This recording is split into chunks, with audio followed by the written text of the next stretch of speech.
ঝিনাইদহের পাম্পগুলোর পরিস্থিতি জানবো। যুক্ত হচ্ছেন সহকর্মী আহমেদ নাসিম আনসারি। নাসিম, গ্রাহকরা কি পর্যাপ্ত তেল পাচ্ছেন? ডিপো থেকে তেল সরবরাহ কতটা স্বাভাবিক রয়েছে? দেবাশিস, ঝিনাইদহে জ্বালানি তেলের সংকট দিনের পর দিন তীব্র আকার ধারণ করছে। এই সোনার হরিণ পেতে কিন্তু দীর্ঘক্ষণ মানুষকে অপেক্ষা করতে হচ্ছে। দীর্ঘ সময় পার হয়ে যাওয়ার পরেও অনেক সময় দেখা যাচ্ছে দীর্ঘ যে লাইন, সেই লাইনের পরে যখন তারা 4-5 ঘন্টা পরে এসে দেখছেন যে তেল ফুরিয়ে গেছে।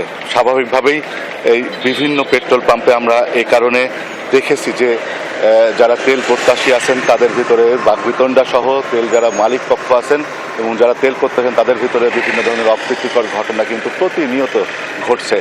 এই ঝিনাইদহ জেলায় মোট 36টা তেল পাম্প আছে। 36টা তেল পাম্পে কিন্তু একবারে একই সময়ে কিন্তু তেল দেওয়া হচ্ছে না, এমনটি অভিযোগ করেছেন যারা তেল প্রত্যাশীরা। যদি একই সময় একইভাবে যদি তেলটা দেওয়া হতো তাহলে কিন্তু বিভিন্ন ধরনের যে বাইকাররা আছে, বিভিন্ন ধরনের যারা সিন্ডিকেট করছেন তেল নিয়ে, তারা কিন্তু কখনো সুযোগ পেত না, বারবার বিভিন্ন জায়গায় যে তেল নেওয়ার কিন্তু সুযোগটা থাকতো না বলে তারা কিন্তু জানিয়েছেন। এর সাথে কিন্তু তারা জানিয়েছেন যে বিভিন্ন ধরনের তেল পাম্প যে মালিক পক্ষরা রয়েছেন, যে অভিযোগটা তাদের কাছ থেকে এসেছে, তেলের ভেতরে কিন্তু কেরোসিন বা ডিজেল, অকটেন পেট্রোলের মধ্যে কেরোসিন বা ডিজেল মিশ্রিত করে কিন্তু বিক্রি করার একটা প্রবণতা দেখা গেছে, যেটার জন্য কিন্তু বিভিন্ন ধরনের অভিযোগ আমরা কিন্তু বাইকার বা যারা তেল প্রত্যাশী তাদের কাছ থেকে কিন্তু পেয়েছি।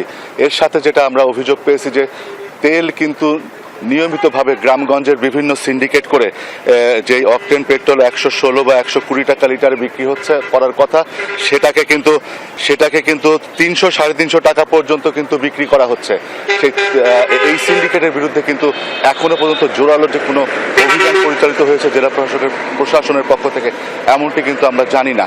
আর তেল যারা পাচ্ছেন পেট্রোল মালিকরা, তারা কিন্তু জানিয়েছেন যে তেল যে চাহিদা, সেই চাহিদার তুলনায় কিছুটা হলেও কম তারা পাচ্ছেন, সেই কারণে বাধ্য হয়ে তাদেরকে কম তেল পরিবেশন করতে হচ্ছে গ্রাহকদেরকে।